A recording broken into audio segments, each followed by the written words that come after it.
Projeto Eureka, pré-vestibular público com vocês. Olha, expectativa de prova é grande, mas muita tranquilidade. Conversamos com inúmeros estudantes e há sempre aquele medinho, aquele friozinho na barriga. Puxa, vestibular chegando. Olha, confie no seu trabalho, continue estudando, acelere o passo a essa altura da partida. Não esmoreça, não arrefeça seu ânimo. Estude porque vale a pena.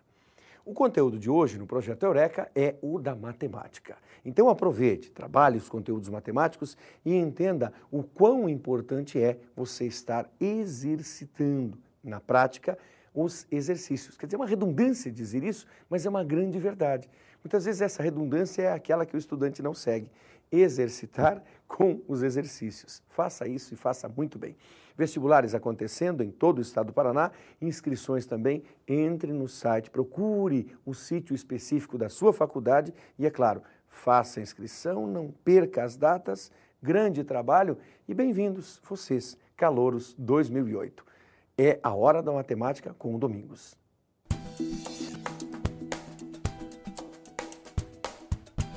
Olá, minha gente. Estou aqui de novo para falar sobre matemática, mais uma vez sobre geometria espacial, já que nós falamos sobre esse assunto no nosso último encontro. E hoje o nosso tema é cálculo de áreas. Cálculo de áreas na geometria espacial, mas não é geometria plana? Na verdade, nós vamos calcular áreas parciais ou totais de sólidos geométricos. Mas é óbvio que os recursos que serão usados são recursos da geometria plana. Claro que sim. Uma coisa importante que nós vamos falar aqui na aula, que fique bem claro a todos, é o seguinte. Sempre que usar a palavra área, sempre é área de uma superfície. Por abuso de linguagem, quando a gente fala área, a gente fala só área. Não, toda área é área de uma superfície, ok? Segundo, para você representar uma área, você pode representar tanto pela letra A de área, quanto pela letra S de superfície. São as duas mais usadas. Tudo bem?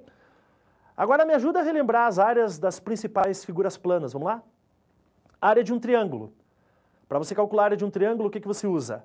Base do triângulo multiplicado pela altura do triângulo e dividido por 2. Próxima figurinha. Paralelogramo.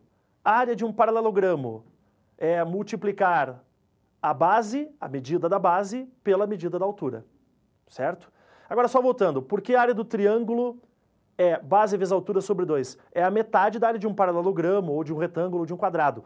Veja, se você pegar um quadrilátero convexo e você traçar uma diagonal, você divide em dois triângulos. Então esses dois triângulos formam esse quadrilátero. Por isso a área do triângulo é base vezes altura sobre 2 e a área do paralelogramo é base vezes altura. Ok?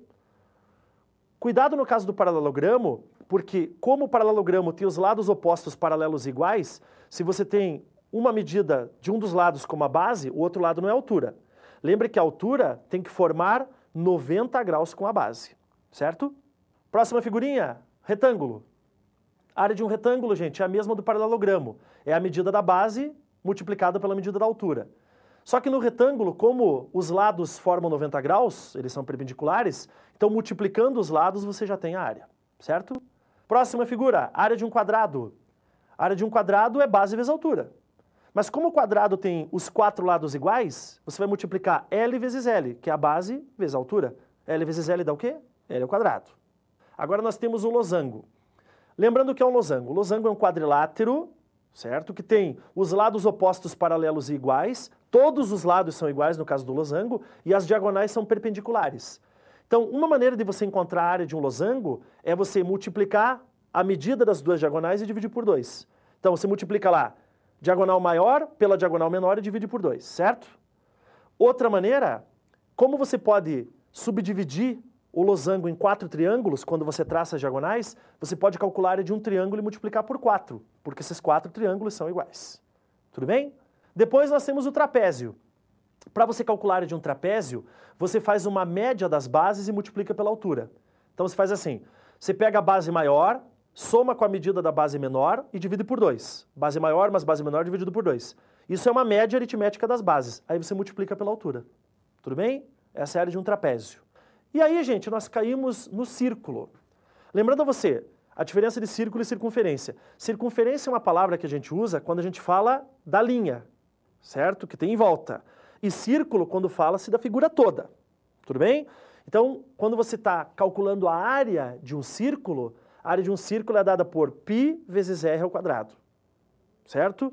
Π vezes r ao quadrado. Lembre que o π vale aproximadamente quanto? Aproximadamente 3,14, tá? Não confunda a área do círculo, que é πr ao quadrado, com o comprimento da circunferência. Comprimento de circunferência é 2 vezes π vezes r, certo? Não confundir as duas, tudo bem?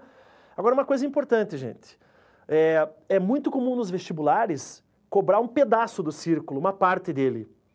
Essa parte a que me refiro é chamada de setor circular. Então, é um pedaço do círculo. Veja só, esse setor circular, como ele é uma parte do círculo, você pode calcular a área através de regra de 3. De que forma? Veja aí. A área de um círculo todo é πr ao quadrado. Essa área corresponde a 360 graus, que é uma volta completa, que é o círculo completo. Então, πr ao quadrado corresponde a 360 graus, assim como a área do setor circular é o pedaço do círculo, corresponde a alfa graus. Ok? Agora que nós já revisamos as áreas das figuras planas, nós podemos aplicar isso nas figuras de 3 dimensões ou nos sólidos geométricos. Qual é o segredo? Para você não ter que viver naquele decoreba eterno, tá? Ter que decorar todas as formas, não. Faça o seguinte, você pega a tua figura fechada, a figura em 3 dimensões fechada, e você planifica, você abre essa figura. Então eu quero que você me acompanhe como é que ficam as figuras planificadas. Vamos lá? Primeira figurinha, olha o prisma. Você tem o prisma primeiro fechado, primeiro completo. Agora planifique o prisma. Planificando, abrindo o prisma, você vai ter a seguinte figura. O prisma de base triangular, que é esse que a gente escolheu. Repare que ele planificado, em volta, as faces laterais do prisma são retângulos, já que é um prisma reto. E as duas bases são 2 triângulos. Então, se você quer calcular, por exemplo, a área total desse prisma, você vai calcular a área do quê? Você vai calcular a área dos retângulos que tem em volta, mais os 2 triângulos que são as duas bases, certo? Se você quiser só a área lateral, aí você vai calcular só a área dos retângulos, porque são as faces laterais. Dessa forma, nós vamos proceder com todas as figuras. Continue. Vamos pegar um prisma bem cobrado em vestibular, paralelepípedo retângulo, como se fosse uma caixa de sapatos, por exemplo. Veja lá, você tem o paralelepípedo fechado, e aí você tem o paralelepípedo aberto, ou planificado. Então, se você quer calcular a área total dele, o que você vai calcular? Você vai calcular a área de todos os retângulos, ou se tiver quadrado no meio também. Agora, quantos retângulos ou quantos quadriláteros formam o paralelepípedo retângulo? Quantos são? 6. Então, se você quer calcular a área total, você vai calcular a área dos 6 retângulos. Ok? Agora vamos ao cubo, ou hexaedro regular. Você vai ter, então, o cubo fechado e agora o cubo planificado, ou aberto. Gente, o cubo é formado por 6 o quê?